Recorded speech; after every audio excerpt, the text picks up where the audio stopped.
Minasan, konnichiwa, balik lagi di channel Mimin. Apa kabarnya kalian semua? Semoga kabarnya baik-baik saja. Di video kali ini Mimin bakalan bacain alur cerita anime yang berjudul Muscle Season 2. Setelah ditunggu-tunggu, akhirnya animenya rilis lagi teman-teman. Buat kalian yang belum nonton season pertamanya, dipersilakan untuk menonton terlebih dahulu. Linknya ada di deskripsi video ini. Oke, tanpa berlama-lama lagi, langsung saja ke video intinya. Audio Jungle. Anime season 2 ini diawali dengan dikasih taunya apa itu visioner suci. Simpelnya orang yang memiliki kekuatan sihir yang luar biasa lewat jalur mengumpulkan koin. Nah, kalau udah bisa jadi visioner suci, bisa mengubah aturan di dalamnya yang disebut biro sihir. Jadi sekarang si Mas setelah bisa mengalahkan si Magia Lupus atau Abel, dia berhasil mendapatkan koin dari asrama Leng. Tinggal selangkah lagi, dia bisa menjadi visioner suci. Namun ada masalah yang lainnya, yang menghampirinya, yaitu ada satu murid tahu kalau si Mas tidak bisa menggunakan sihir. Lantas dari satu orang ini menyebarlah rumor-rumornya ke murid yang lain. Sementara diperlihatkan si Ame sang pengatur alat sihir, kalau ada ancaman apapun itu udah jadi tugasnya. Nah, terlihat di sana ada Pin dan juga si Mas yang sedang tenang bisa melewati masa-masa kemarin. Tapi semuanya belum beres. Berita tentangnya makin menyebar. Ditambah ada satu orang yang datang menghampiri mereka berdua. Dan dia udah tahu kalau si Mas ini kagak bisa menggunakan sihir. Mas mengatakan dengan tidak yakin kalau dia bisa. 魔法使えます魔法 Udah kayak robot mau meledak seperti itu mukanya. Dia dibilang kagak normal lah sama orang itu, karena kagak mau dengar lagi si Pin mengajaknya pergi. Dia ngasih tahu kalau sampai Pin ketahuan kalau dia memihak si Mas, bisa jadi dia dikeluarkan dari sekolahan itu. Pin kagak masalah, itu udah jadi pilihannya. Tak lama ada yang datang yang langsung membuat orang itu tersungkur. Apalagi kalau bukan Lance atau bocah Siskon. Kalau kata si Mas, dia benci banget sama orang ini yang ngomong kayak begitu kepada si Mas. Tak lama datang juga si Dot dan juga Lemon. Nampak kelihatan si Dot ini mengalami luka yang sangat parah. Sampai diperban kayak begitu mukanya. Katanya banyak tulang-tulang yang patah kalau kata si Lemon. Habis itu mereka pun melakukan perayaan atas keberhasilan mereka melawan si Magia Lupus. Tinggal selangkah lagi si Mas bisa menjadi visioner suci. Walaupun perjuangannya agak berat juga, tapi Pin masih khawatir dengan masalah yang lain yang dihadapi si Mas. Dan tak lupa yang bikin dia bermasalah adalah adanya Abyss dan juga Abel ikut perayaannya. Tentu ini membuat si Pin ketakutan. Di sana Abel mengeluarkan kartu gitu ngajakin main, kata Abyss. Kalau yang main sama si Abel kalau kalah jangan harap bisa bertahan hidup. Ini menakutkan ya kan, tapi Lebon mencoba untuk tidak seram-seram. Sambil menawarkan teh kepadanya. Nampak si Abyss gemeteran kayak begitu. Katanya si Abyss kagak biasa berbicara dengan perempuan. Jadi suka gugup kayak begitu. Terus si Pin bertanya kepada si Lance pasal mereka di bawah tanah itu dia kemana gitu kan. Kagak muncul di depan mereka. Ternyata katanya setelah dia duel dengan bawahan si Abel ada orang yang menghalanginya, yang terpaksa harus berduel. Tapi sayangnya orangnya kabur duluan. Si Mas yang mau disuapin sama si Lemon dia kagak mau. Dia bisa sendiri dan kagak sengaja kue susnya jatuh kayak begitu. Dengan sigap Mas menyedotnya seperti itu.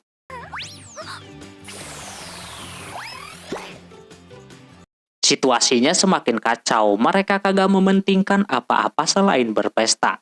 Setelah pestanya selesai di sana Abyss ngobrol dengan si Mas tentang orang atau organisasi yang sedang mengincar si Mas. Dia memberitahu terlebih dahulu pengalaman si Abyss dan juga si Abel. Yang mana mereka berdua itu diberikan kekuatan sama organisasi bernama Innocent Zero. Mereka memberikan kekuatan biar impiannya tercapai. Garis ketiga yang dimiliki si Abel itu diberikan oleh Innocent Zero itu sendiri. Tapi dengan mereka kalah mungkin ada konsekuensinya dari musuhnya itu. Tapi dia bersyukur dengan si Mas berhasil mengalahkan si Abel pada waktu itu. Sehingga impian si Abel ingin membuat orang yang baik seperti emaknya bisa diperlakukan baik juga. Dia berharap banyak kepada si Mas. Dia juga kudu hati-hati mulai dari sekarang. Sementara si Pin disuruh nganterin si Abel yang katanya ada barangnya yang ketinggalan. Nampak dia ketakutan banget. Nah, pas si Mas sedang mengobrol, ada orang yang tadi mau ngintip dan sekalian memastikan kalau si Mas ini benar-benar kagak punya kekuatan sihir. Tapi ketika dia lagi mengintip, dia terkejut kalau ada abis di dalam sana. Ditambah lagi si Abel datang ke tempat itu, menanyakan tujuan orang tersebut. Dia tambah kaget ya kan, orang nomor 1 di asrama Leng ada di hadapannya. Alhasil dia langsung pergi kayak begitu. Selama kemudian ada burung masuk memberikan surat kepada si Mas. Pas dibaca, auto pada terkejut dah. Mas disuruh ke biro sihir untuk diberikan hukuman. Besoknya dia ke sana dan benar saja, orang tertinggi sudah pada tahu tentang si Mas yang tidak memiliki kekuatan sihir.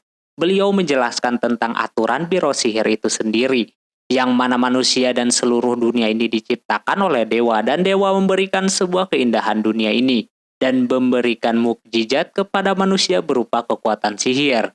Nah, ketika di dunia itu ada orang yang kagak bisa menggunakan sihir, otomatis seperti mengotori dunia yang indah tadi. Jadi Mas emang harus dihempaskan atau dibereskan layaknya seperti bug.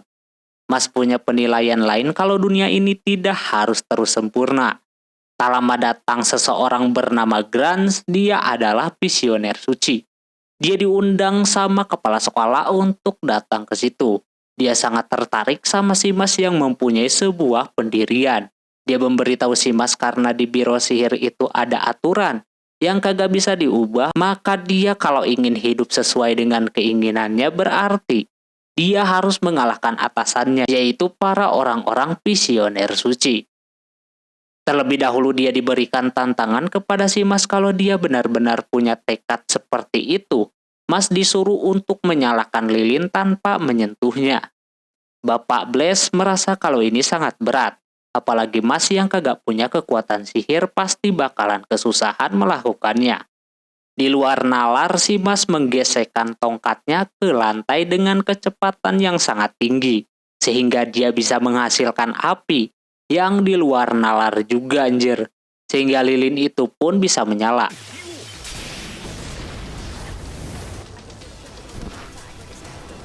Nampak Gran sudah puas dengan apa yang si Mas lakukan itu. Mas mau menyelesaikan semua ini. Dia udah pengen pulang. Di sisi lain secara tak terduga semua anggota visioner suci pada datang ke tempat itu. Mereka disuruh sama kepala sekolah juga datang ke sana. Karena mendengar kalau ada satu murid yang berhasil masuk ke sekolahan itu tanpa menggunakan sihir.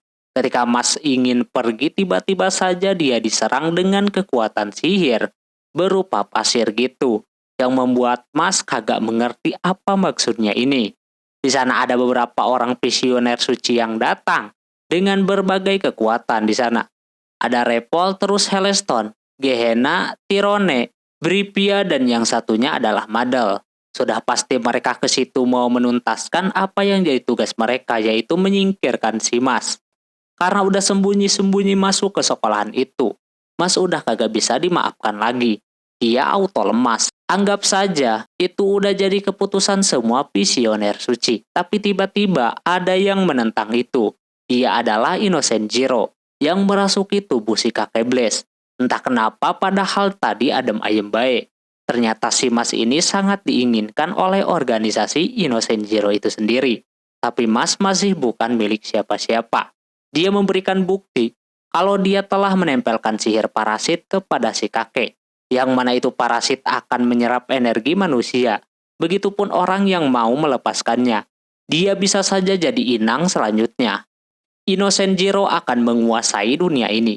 Dengan pernyataan seperti itu berarti Innocent Zero udah menyatakan perang kepada biro sihir demi untuk menghentikannya. Si Grans akan mencoba melepaskannya, tapi orang yang kagak dikenal yang muncul tiba-tiba itu mencegahnya karena sangat berbahaya dan tentu beresiko tinggi menjadi inang selanjutnya.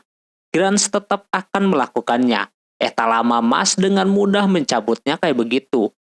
Dan tidak terjadi sesuatu apapun. Malah dia memakannya kayak begitu. Orang-orang pada panik gitu kan. Taunya parasit tersebut dibikin kayak balon diikat gitu.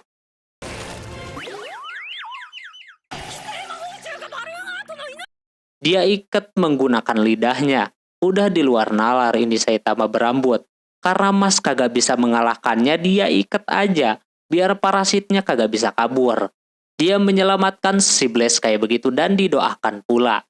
Mas dapat pujian dari si Grans karena menyerang tanpa terlihat celahnya. Selanjutnya karena Mas sudah menyelamatkan si Blaze, berarti dia bisa selamat dari hukuman. Ternyata tidak sesimpel itu. Madal masih tetap sama pendiriannya kalau dia akan tetap menyingkirkan si Mas. Dia akan membawanya, tapi Mas kagak mau walaupun udah dipaksa juga. Kakinya udah dikunci menembus lantai biar kagak bisa dibawa. Alhasil karena begitu si Madal pun langsung menyerangnya menggunakan kekuatan pasirnya. Namun sayangnya ketika mau digas, si Grans menghalanginya. Karena si Grans belum memutuskan si Mas harus digimanain. Walaupun begitu dia juga seorang visioner suci. Ketika sedang adu argumen, datanglah kepala sekolah bersama Raine yang memisahkannya seperti itu. Kita akan menunggu kelanjutannya apa yang akan diputuskan setelah ini untuk si Mas.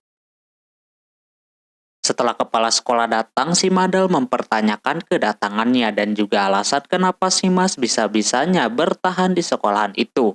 Nah, si Welberg malah memihak kepada si Mas. Dia ingin Mas diberikan kelonggaran. Setelah ada ancaman dari Innocent Zero, kemungkinan mereka harus tidak kehilangan si Mas terlebih dahulu. Soalnya dia walaupun kagak mempunyai sihir, tapi ada kekuatan lain yang tersimpan di dalam dirinya. Contohnya bisa menggerakkan hati, namun di situ si Madal tetap mau menyingkirkannya. Karena itu udah ada aturannya. Mas mengira kalau Welberg adalah orang biasa saja. Ternyata aslinya dulunya kepala sekolah ini visioner suci juga. Dialah yang bisa menandingi Innocent Zero. Bahkan dia dijuluki sebagai penyihir terkuat di dunia. Jadi Mas jangan sembarangan ngomong. Si Welberg sampai-sampai kayak memohon gitu untuk supaya Madal kali ini melepaskannya. Dia tahu kalau aturannya seperti itu, tapi dia juga mulai berpikir, orang yang kagak punya sihir dipandang rendah, tidak seharusnya diperlakukan seperti itu. Tapi sekali lagi aturan tetaplah aturan. Madal masih tetap keras kagak mau melepaskannya begitu saja. Dia kekeh mau nurut sama aturan. Tak lama Raine Ames pun melakukan hal yang sama. Dia berharap si Mas tidak disingkirkan begitu saja. Soalnya dia tahu sendiri kemampuannya. Ketika sedang berduel pada waktu itu. Bukan soal lap bermotif kelinci itu, tapi dia benar-benar masih membutuhkannya. Sampai pada bingung anggota yang lain karena kelamaan gitu kan untuk memutuskan finalnya. Mereka berasa ada yang setuju juga, cuma terhalang sama aturan tadi. Si Madal tetap masih teguh sama keputusannya. Ditambah dia tidak mau seperti kayak kasihan atau memprioritaskan perasaan. Tak lama giliran Blaze yang mengeluarkan pendapatnya setelah tadi dia mau menghukum si Mas. Kali ini dia mempunyai pandangan yang lain setelah ditolongin sama si Mas. Dia tahu kalau orang kagak punya sihir itu dipandang rendah. Tapi melihat kejadian tadi ketika dia ditolongin, dia jadi berpikir, kalau orang seperti Mas pun layak hidup. Dia rela dianggap buruk atau sebagainya, tapi dia memohon untuk memberikan kelonggaran buat si Mas. Dari situ si Madal menyerah, dia akan memberikan kelonggaran. Dengan syarat yang pertama dia akan terus diawasi oleh visioner suci. Terus yang kedua si Mas harus menjadi bidak untuk melawan Innocent Zero. Dan yang ketiga dia juga harus menjadi kandidat untuk menjadi visioner suci. Kalau dia berhasil baru hukumannya akan hilang. Mas mengerti akan hal itu. Dia akan menunjukkan kekuatannya dan akan mengalahkan Innocent Zero dengan tinjunya itu. Seketika dia mukul lantai macam itu. Anehnya nyambung ke markas musuh. Apakah musuh ada di dimensi di bawah gedung itu, guys? Terus si Mas cerita sama ketiga temannya tentang masalah dia yang ditunda. Apalagi si Lance dia baru tahu kalau si Mas kagak mempunyai sihir. Dia ingat ketika itu dia kalah sama si Mas itu berarti kagak pakai sihir.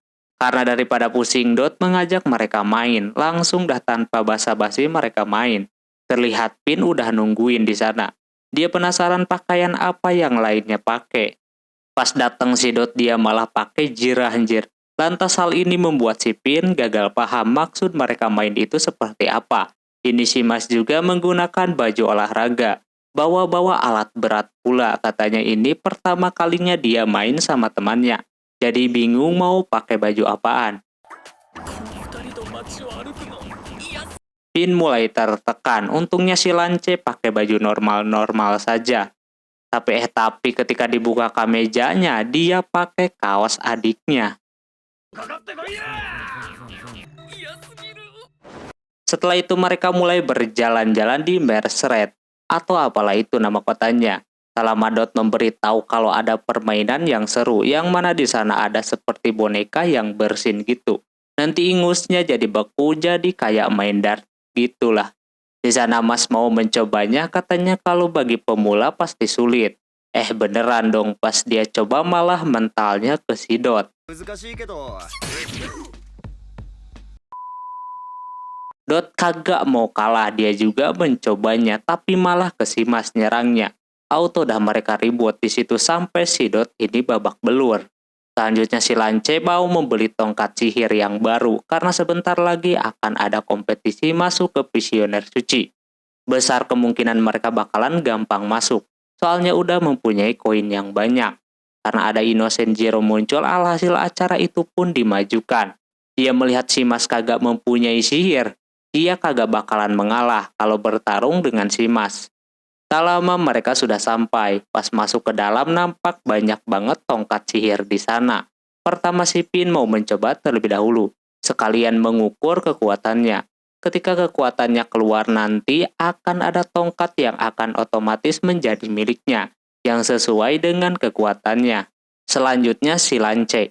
Karena dia udah bergaris 2 otomatis kekuatannya jauh lebih besar. Sehingga Lance mendapatkan tongkat yang bagus untuk sekelas garis 2.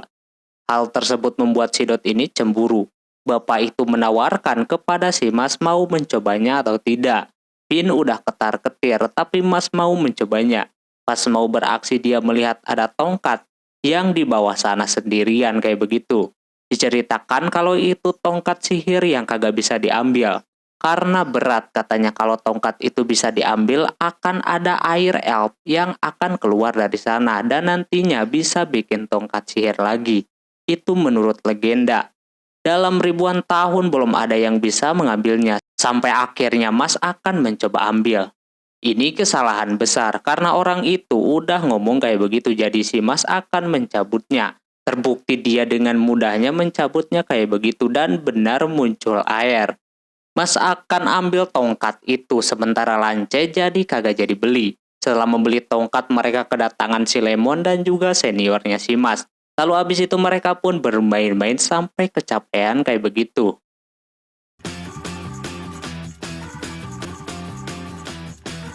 Mereka sangat menikmati masa-masa sekolahnya, begitupun si Mas yang baru pertama kali main bersama temannya. Dia senang banget, dia pengen main-main lagi kapan-kapan. Esoknya Mas hitung koin yang mereka dapatkan, nampak dapat 7 koin. Udah pasti bisalah ikut. Nah dia sebelumnya minta izin kepada si Raine sebelum seleksi, dia mau pulang dulu. Sampai gemeteran kayak begitu dia minta izinnya. Untungnya diizinin. Di sisi lain terlihat kalau ada yang sedang ngomongin si Mas yang mau jadi Visioner Suci. Yang mana itu adalah Madal dan juga prefek asrama Orca bernama Margaret. Madal menceritakan tentang Mas yang kagak bisa sihir tapi masih dipertahankan. Dia seperti udah kagak suka sama si Mas. Makanya itu orang menyuruh si Margaret untuk mencegah supaya si Mas kagak bisa ikutan seleksi masuk Visioner Suci. Soalnya dia orang yang udah mengalahkan si Abel dan yang lainnya.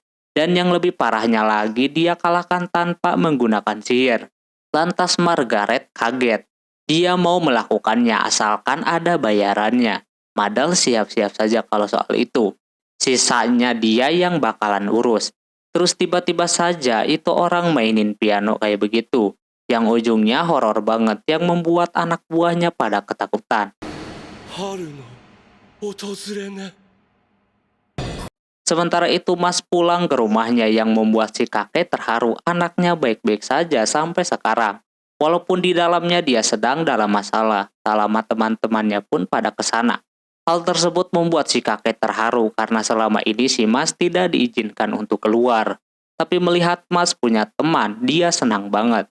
Nampak si Mas selain dapat teman, dia juga dapat saingan dan juga calon istri.